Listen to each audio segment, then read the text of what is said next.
No fundo do oceano, a 4.000 metros de profundidade, pesquisadores fizeram uma descoberta espetacular que pode mudar completamente nossa concepção sobre a origem da vida e a evolução. Nas profundezas, na escuridão total, é produzido oxigênio, lá onde, na verdade, não deveria haver oxigênio. Fique ligado para descobrir do que se trata, quais consequências revolucionárias essa descoberta pode ter e para ver as emocionantes imagens originais do fundo do oceano. Sejam muito bem-vindos, pessoal!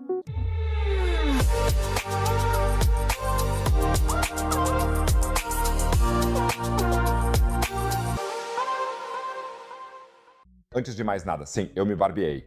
Desculpa, pessoal. Eu espero que vocês consigam assistir ao vídeo mesmo assim. E agora imaginem, cientistas medem o teor de oxigênio no fundo do mar a 4.000 metros de profundidade e, na verdade, esperam que ele diminua, como aconteceu em todas as medições anteriores. Em vez disso, o valor do oxigênio de repente triplica. Incrível! Se vocês quiserem sempre ficar por dentro de descobertas fascinantes como essa, já se inscrevam no canal agora mesmo. Assinar não custa nada, assim vocês nunca mais perdem um vídeo e ainda me ajudam muito. Quem já é inscrito ajuda muito o vídeo deixando um like. Quem sabe a gente não bate 5.000 curtidas? Muito obrigado, pessoal.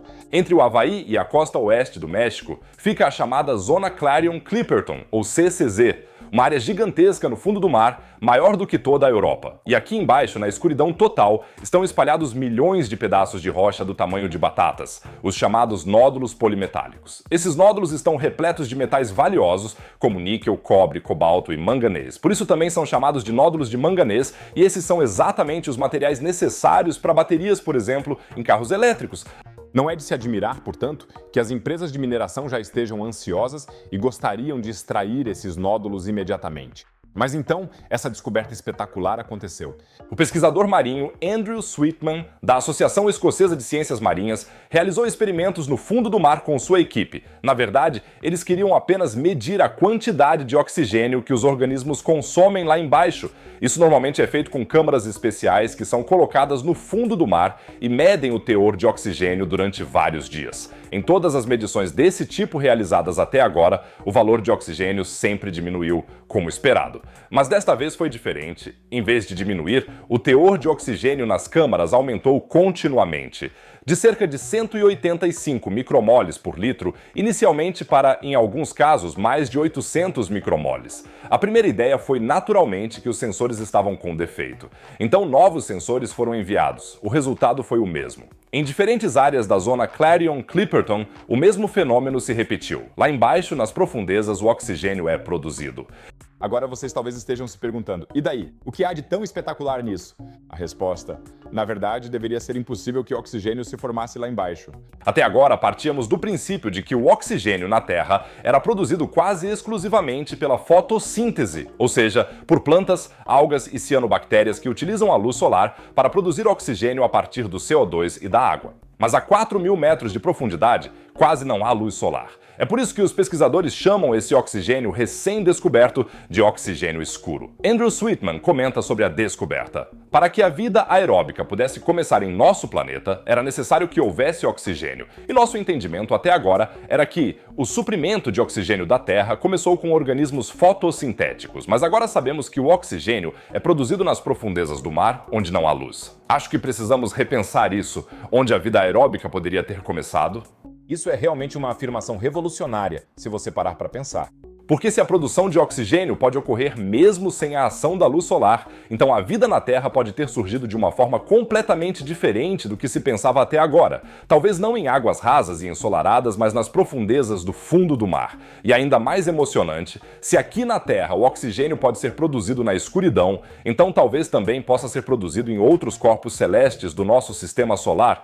Por exemplo, nas luas de Júpiter, Europa e Ganimedes, ou na lua de Saturno, Encélado. Lá, sob camadas de gelo com quilômetros de espessura, existem oceanos enormes sem luz solar. Se algum processo também pudesse produzir oxigênio nesses locais, isso aumentaria enormemente as chances de vida extraterrestre.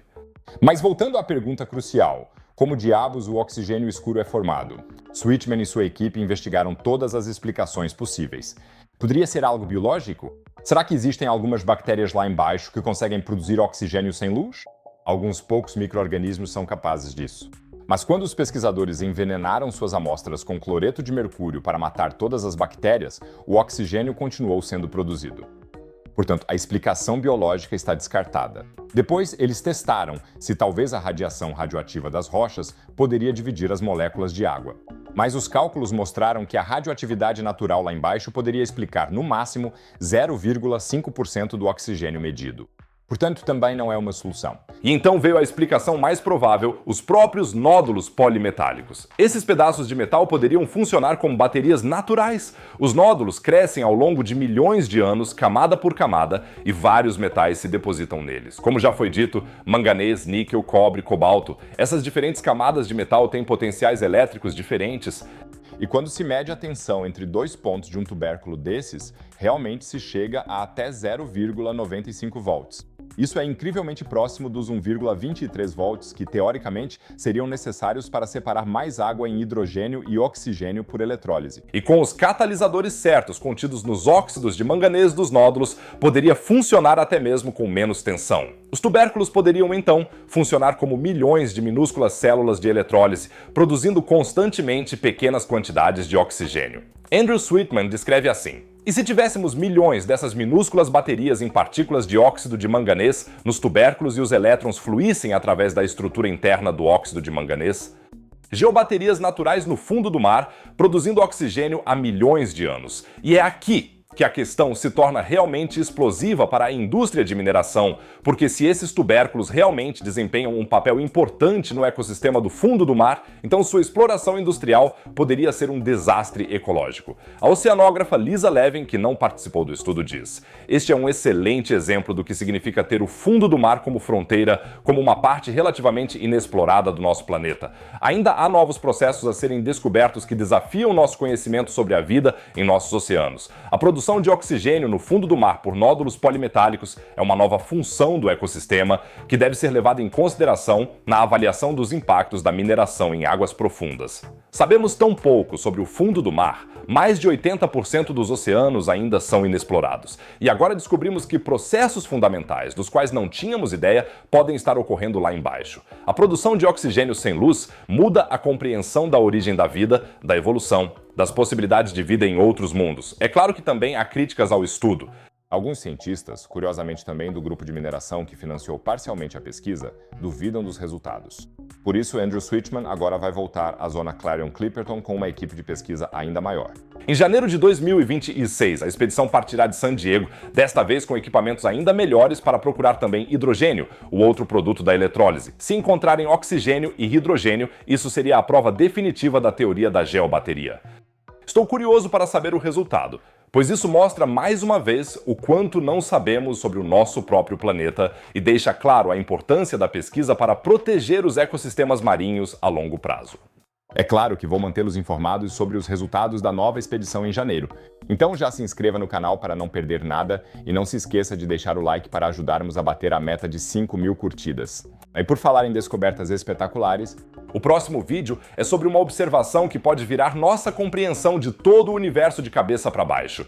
Isso porque nosso sistema solar se move muito rápido pela galáxia. E os pesquisadores suspeitam que isso possa questionar todo o modelo padrão da cosmologia. Uma história absolutamente louca. Clique no vídeo exibido no canto superior direito para saber do que se trata. No canto inferior esquerdo você acessa minha loja, talvez encontre um presente de Natal adequado. Caso contrário, diria que nos vemos no próximo vídeo. Fiquem bem, pessoal.